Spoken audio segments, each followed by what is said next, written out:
नमस्कार, आप देख रहे हैं इंडिया न्यूज स्पोर्ट्स। मैं हूं मनोज जोशी और आज बात करेंगे ICC test cricketer of the year के लिए नॉमिनेट हुए 4 खिलाड़ियों की।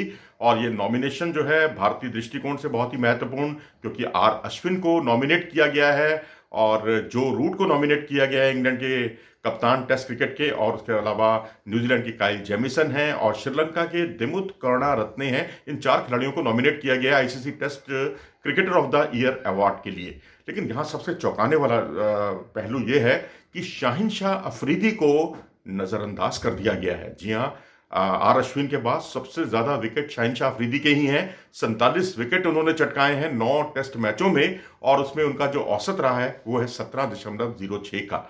और ठीक है, जिम्बाब्वे बांग्लादेश के खिलाफ भी उनका प्रदर्शन है, वेस्टइंडीज के खिलाफ प्रदर्शन है, लेकिन 2 अच्छी टीमें भी हैं, तगड़ी आला दर्जे की टीमें, साउथ अफ्रीका और न्यूजीलैंड। अब सवाल है कि अच्छी और खराब टीमें कहना बहुत ज्यादा उचित नहीं होगा, क्योंकि ये सब जो आईसीसी का कैलेंडर है ना, ये बनाती है आईसीसी ही बनाती है ये कैलेंडर।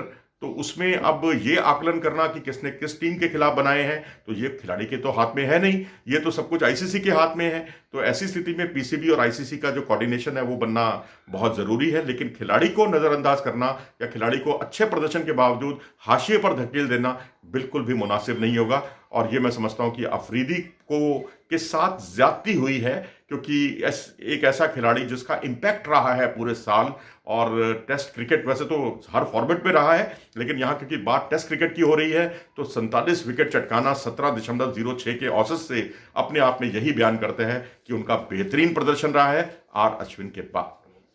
अगर हम बाकी खिलाड़ियों को देखें तो आर अश्विन ने 52 विकेट चटकाए हैं 8 मैचों में 16.23 के औसत से, और 337 रन भी बनाए हैं, एक सेंचुरी भी बनाई है। 28.088 की औसत से उन्होंने कुल मिलाकर रन बनाए हैं 337।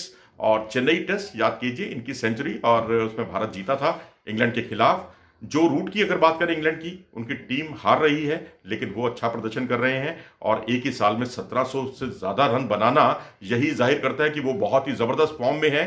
15 टेस्ट मैच उन्होंने खेले हैं, उनको ज्यादा मैचेस खेलने को मिले हैं बाकी अन्य खिलाड़ियों की तुलना में इंग्लैंड को, और 61 रन का उनका औसत रहा है। और देखा जाए तो बाकियों का औसत इनसे कहीं कम रहा है, यानी इंग्लैंड टीम की मैं बात कर रहा हूं, इंग्लैंड के बाकी खिलाड़ियों का औसत बहुत कम रहा है इनकी तुलना में। अगर उनका औसत भी आसपास होता तो इंग्लैंड का प्रदर्शन भी बहुत ही जानदार होता, शानदार होता। बात करते हैं काइल जेमिसन की, तो यहां पर सवाल यह उठता है कि काइल जेमिसन का नाम यहां चौंकाता है। यहां पर शाहिन शाह अफरीदी होने चाहिए मेरे ख्याल से, क्योंकि अगर आप देखें तो काइल जेमिसन न्यूजीलैंड से ताल्लुक रखते हैं, 27 विकेट उनके नाम है, और 47 विकेट तो भाई 27 से ज्यादा ही होते हैं।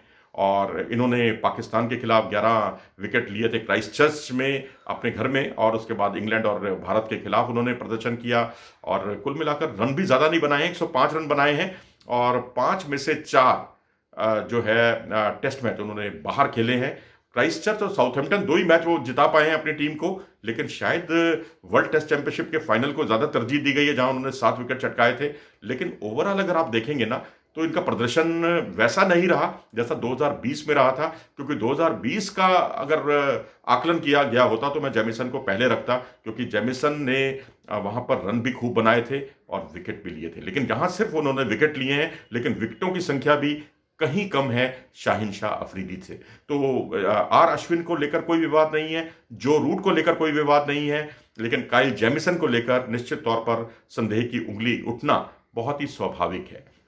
दिमुथ करुणारत्ने की बात करते हैं, श्रीलंका से ताल्लुक रखते हैं, बहुत आला दर्जे का इनका प्रदर्शन रहा है, 55 के आसपास का इनका औसत रहा है। 3 सेंचुरी बनाई है, एक डबल सेंचुरी बनाई है, एक डबल सेंचुरी बांग्लादेश के खिलाफ, और 3 सेंचुरी जो इन्होंने बनाई है बांग्लादेश, वेस्ट इंडीज और साउथ अफ्रीका के खिलाफ। तो जाहिर सी बात है दिमुथ करुणारत्ने एक नई सनसनी है क्रिकेट जगत की, जिन्होंने खूब रन बनाए हैं। तो ऐसे खिलाड़ी को प्रोत्साहन दिया जाना चाहिए, और ये उनके लिए बहुत बड़ी बात है कि नॉमिनेट हुए हैं वो। और यहाँ पर दावा किसका मजबूत होगा, तो निश्चित तौर पर आर अश्विन और जो रूट में एक बार आपस में एक ICC player of the month को लेकर जंग चली थी, जिसमें आर अश्विन ने बाजी मारी थी। क्या अश्विन इस बार फिर से जो रूट को पीछे छोड़ने में कामयाब हो पाएंगे, ये देखना दिलचस्प होगा। अगर आपको ये वीडियो पसंद आया हो तो इसे लाइक करें और हमारे चैनल को सब्सक्राइब करना ना भूलें। नमस्कार।